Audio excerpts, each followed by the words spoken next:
তাফসিরবিদ হযরত মুজাহিদ রহিমাহুল্লাহু আলাইহি এর মতে সেই রাত্রে চন্দ্রগ্রহণ ছিল বিদায় কিছুটা অন্ধকার ছিল। সেই সুযোগে হযরত মুসা আলাইহিস সালাম বনী ইসরাইলদেরকে নিয়ে বের হয়ে যান।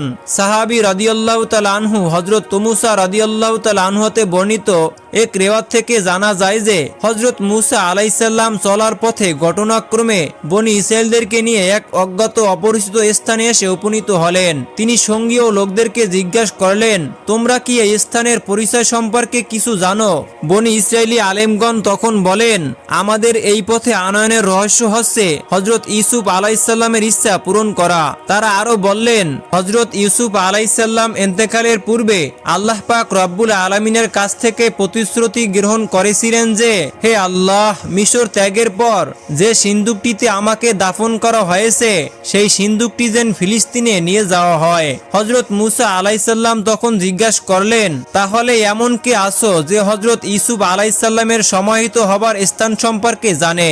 লোকেরা বলল, হে আল্লাহর নবী, আমাদের মধ্যে এক বৃদ্ধা ব্যতীত এই ব্যাপারে আর কেউই কিছু বলতে পারে না। তখন হযরত মুসা আলাইহিস সালাম বৃদ্ধাকে ডেকে বললেন, হে বৃদ্ধা, আমরা তোমার কাছে জানতে চাই কোথায় হযরত ইউসুফ আলাইহিস সালামের কবর রয়েছে। তখন বৃদ্ধা বলল, হে আল্লাহর নবী, আমার সম্পর্কে একটি সিদ্ধান্ত জ্ঞাত হবার পূর্বে আমি হযরত ইউসুফ আলাইহিস সালামের কবর সম্পর্কে আপনাকে অবহিত করব না। মুসা আলাইহিস সালাম বৃদ্ধার কথা বুঝতে না পেরে জিজ্ঞাসা করলেন, হে বৃদ্ধা, তোমার সম্পর্কে সিদ্ধান্ত বলতে তুমি কি বুঝাতে চাচ্ছ? বৃদ্ধা তখন বললেন, হে আল্লাহর নবী, আমি আপনার সাথে জান্নাতে একসাথে অবস্থান করতে চাই। আপনি যদি আমাকে এই প্রতিশ্রুতি দিতে পারেন তাহলে আমি আপনাকে হযরত ইউসুফ আলাইহিস সালামের কবর দেখিয়ে দিব। কিন্তু হযরত মুসা আলাইহিস সালাম তো নিজের থেকে সিদ্ধান্ত আর দিতে পারে না, তাই তিনি নিরুপায় হয়ে গেলেন। তখন আল্লাহ পাক রব্বুল আলামিনের পক্ষ থেকে একটি ওহী আসলো, তুমি বৃদ্ধাকে এই প্রতিশ্রুতি দিতে পারো। আল্লাহ পাক রব্বুল আলামিনের নির্দেশ পেয়ে হযরত মুসা আলাইহিস সালাম বৃদ্ধাকে এই প্রতিশ্রুতি দিয়ে দিলেন। অতঃপর তাকে একটি কূপের কাছে নিয়ে গিয়ে বললেন, হে আল্লাহর নবী, এই কূপের পানি সম্পূর্ণরূপে বের করে ফেলুন। এই কূপের নিচেই হযরত ইউসুফ আলাইহিস সালামের কবর মোবারক রয়েছে। বৃদ্ধার কথা মতো সেই কূপের পানি বের করা হলো। এরপরে দেখা গেল হযরত ইউসুফ আলাইহিস সালামের লাশ মোবারক একটি সিন্দুকে রেখে সমাহিত করা হয়েছে। অতঃপর সেই সিন্দুককে উপরে ওঠানো হলো এবং লাশভর্তি সিন্দুক নিয়ে হযরত মুসা আলাইহিস সালাম বনী ইসরাইলদের সহ পথ চলতে লাগলেন। তাদের পথ চলাকালে এই লাশ থেকে এত নূর বিচ্ছুরিত হচ্ছিল যেন সূর্যের আলো বিকৃত হচ্ছে। হযরত মুসা আলাইহিস সালাম বনী ইসরাইলদেরকে নিয়ে দ্রুত গতিতে লোহিত সাগরের দিকে অগ্রসর হচ্ছিলেন। এদিকে ভোর হয়ে গেল। কীর্তিরা বনী ইসরাইলদের বাড়িতে গিয়ে দেখতে পেলেন যে বনী ইসরাইলের চিহ্ন মাত্র নেই। তখন তারা বুঝতে পারল যে বনী ইসরাইল মিশর ত্যাগ করেছে। বিষয়টি তারা দ্রুত ফেরাউনকে জানালো। খবর শুনে ফেরাউন উত্তেজিত হয়ে উঠল। অতঃপর উপস্থিত লোকজন ও তার সৈন্যদের মধ্যে উত্তেজনা দেখে বলল, হে কীর্তিরা, বনী ইসরাইল আমাদের সাথে প্রতারণা করে পালিয়ে যাচ্ছে। আমাদের আবশ্যক হলো তাদেরকে পাকড়াও করে কঠিন শাস্তি প্রদান করা। তখন ফেরাউন বলল, আমার হুকুম হলো এখনই আমার সকল সৈন্য সামন্ত প্রস্তুত হয়ে নাও এবং বনী ইসরাইলকে পাকড়াও করার জন্য অস্ত্রে শস্ত্রে সজ্জিত হয়ে যাও। ফেরাউনের হুকুম পেয়ে তার সৈন্য অস্ত্রে শস্ত্রে সজ্জিত হয়ে ফেরাউনের হুকুম মতো নির্দিষ্ট স্থানে এসে সমবেত হলো। অতঃপর বিশাল এক সৈন্য বাহিনী নিয়ে ফেরাউন হযরত মুসা আলাইহিস সালাম ও বনী ইসরাইলদের পিছু ধাওয়া করতে শুরু করলো। তারা খুব দ্রুত পথ অতিক্রম করছিল। কোথাও সামান্যতম বিরতির চিন্তা তাদের মনে জাগ্রত হচ্ছিল না, কারণ তারা জানতো যাত্রা বিরতি করলে তাদের শিকার হাতছাড়া হয়ে যাবে, আর তারা বনী ইসরাইলদেরকে কোনোভাবেই হাতছাড়া করতে চাচ্ছিলই না। ইতিমধ্যে হযরত মুসা আলাইহিস সালাম বনী ইসরাইল সহ লোহিত সাগরের তীরে উপনীত হয়েছেন। বনী ইসরাইলের পিছনে তাকিয়ে দেখলেন ফেরাউন সৈন্য সামন্ত সহ তাদের পিছনে পিছনে অগ্রসর হচ্ছে। এই পরিস্থিতিতে বনী ইসরাইলরা হতাশায় পড়ল।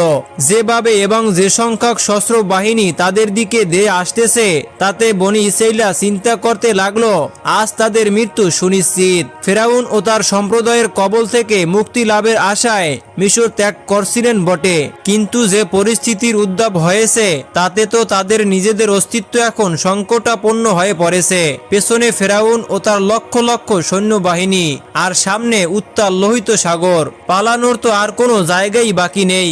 তারা নির্তিশয় বিচলিত হয়ে হযরত মূসা আলাইহিসসালামকে বললেন, হে মূসা, আমরা তো ধরা পড়ে গেলাম। এতদিন আমাদের উপর ওরা জুলুম অত্যাচার করলেও প্রাণে বেঁচে ছিলাম।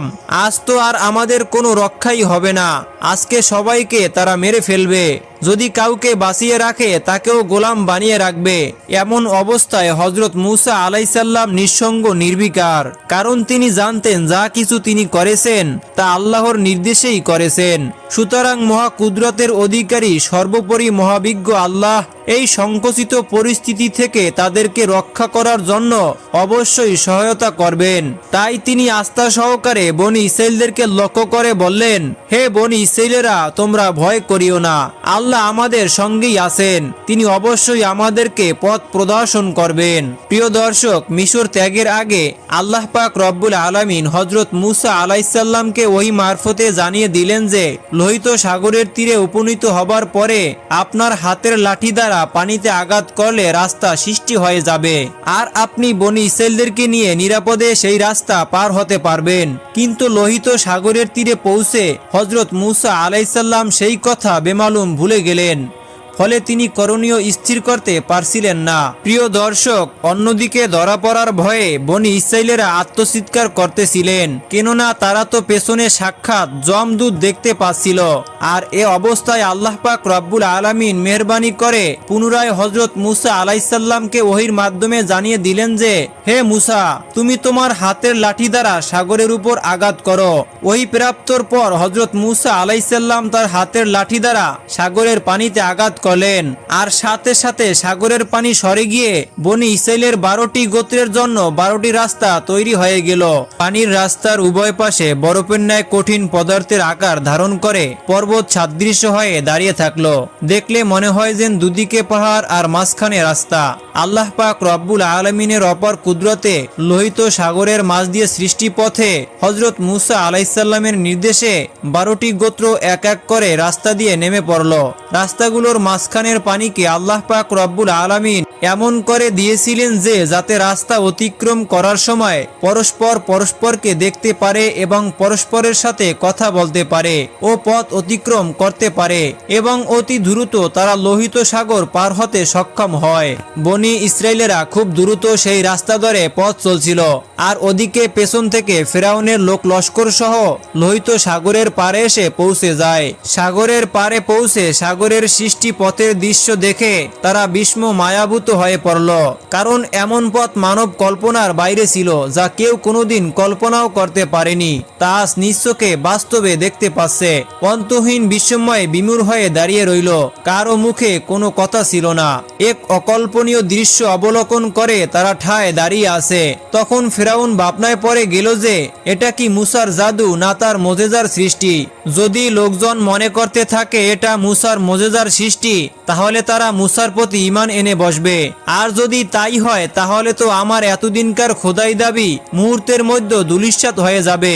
ফলে জনগণের কাছে আমাকে ভীষণভাবে লজ্জিত হতে হবে। কাজেই এক্ষেত্রেও সে প্রতারণার আশ্রয় নিল এবং সে তার শূন্য সামন্তদেরকে লক্ষ্য করে বলল, তোমরা দাঁড়িয়ে দেখছো কি? যা কিছু দেখতে পাচ্ছ এটা আমারই সৃষ্টি। আমার ভয়ে ভীতু হয়ে সাগর পথ করে দিয়েছে, সুতরাং তোমরা সবাই সামনে অগ্রসর হও। প্রিয় দর্শক, অভিশপ্ত ফেরাউন মুখে এসব কথা বললেও তার মনে এই ভয় হচ্ছিল যে যদি মূসার সৃষ্টি পথ হয় তাহলে সৈন্য সামন্ত নিয়ে সাগরে নেমে পড়লে আর সাগরের পানি যদি মিলিত হয়ে যায় তবে তো সৈন্য সামন্ত লোকজন সহ আমাকেও সলিল সমাধি পেতে হবে।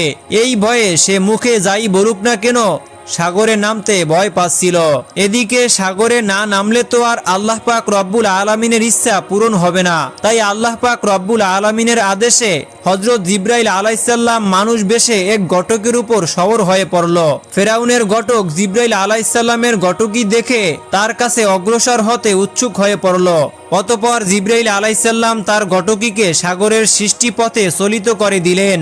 অমনি ফেরাউনের ঘটকও তাকে অনুসরণ করে সাগরের পথে নেমে পড়ল। ফেরাউন তার ঘোড়ার লাগাম টেনে ধরে তাকে থামাতে চেষ্টা করল, কিন্তু সে তাকে থামাতে ব্যর্থ হলো। তার ঘটক তাকে নিয়ে সাগরের রাস্তায় ঝাঁপিয়ে পড়ল। ফেরাউনের সৈন্য সামন্ত লোকজন তাকে অনুসরণ করল। বনি ইসরাইলগণ এই দৃশ্য দেখে অত্যন্ত আতঙ্কিত হয়ে পড়ল। কেননা রাস্তাগুলো তখনও অক্ষুণ্ণ ছিল। তদপরেই ফেরাউন ও তার সৈন্যরা ছিল অশ্বরোহী, আর বনি ইসরাইলের সকলেই ছিলেন পদাতিক ও নিরস্ত্র। সুতরাং ফেরাউনের সেনাদের হাতে যদি তারা ধরা পড়ে তারা নিঃশেষ হয়ে যাবে। এই ভয়ে তারা ভীষণ কাতর ও উদ্বিগ্ন হয়ে উঠল। যখন ফেরাউনের সকল সৈন্য সামন্ত সাগরের সে রাস্তায় নেমে পড়ল, আর একটি সৈন্য যখন বাকি রইল না, আর ওদিকে বনি ইসরাইলেরা সকলে সাগরের অপর তীরে উঠে পড়ল, ঠিক সেই মুহূর্তে সাগরের পানি উঁচু উঁচু পর্বত সমূহ ফেরাউন ও তার সৈন্যদের উপর আশ্রে পড়তে লাগল। জলোচ্ছ্বাসের মতো হৃদয় কাঁপানো গর্জনে সেগুলো ফেরাউনের সৈন্যদের উপর আশ্রে পড়েছিল। ফেরাউন ও তার সৈন্যরা বাঁচাও বাঁচাও বলে চিৎকার করেছিল, কিন্তু আল্লাহর শাস্তি থেকে তাদেরকে বাঁচানোর জন্য আর কেউই ছিল না। ফেরাউন যখন সাগরে ডুবে যাচ্ছিল তখন সে আল্লাহর আযাবের ফেরেশতাদেরকে দেখতে পাচ্ছিল। অতঃপর সে আল্লাহর প্রতি ঈমান স্থাপন করে বলল, আমি ঈমান আনছি তার উপর যার উপর বনি ইসরাইলেরা ঈমান এনেছে। কিন্তু তখন আল্লাহ পাক রব্বুল আলামিন বলেন, এখন আমার উপর ঈমান আনছো?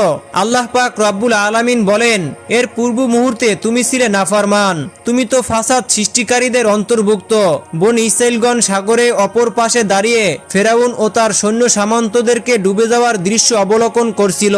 এই দৃশ্য দেখে তারা আল্লাহু আকবার ধ্বনিতে আকাশ বাতাস মুখরিত করে তুলল, যেন তারা নতুন জীবন ফিরে পেয়েছে। এই বোধশক্তি তাদেরকে আল্লাহর শুকরগুজার হওয়ার জন্য উদ্বুদ্ধ করল। আর এভাবেই আল্লাহর নাফরমান বান্দা ও অহংকারী বাদশা ফেরাউন সাগরের পানিতে নিমজ্জিত হয়ে চিরদিনের জন্য নিঃশেষ হয়ে গেল। প্রিয় দর্শক, এটি ছিল একজন অহংকারী ও আল্লাহর নাফরমানি বান্দার সর্বশেষ পরিণতি। আল্লাহ পাক রব্বুল আলামিন তার নাফরমানি থেকে ও সকল প্রকার গুনাহ থেকে হেফাজত দান করুন। সকলেই বলুন আমিন।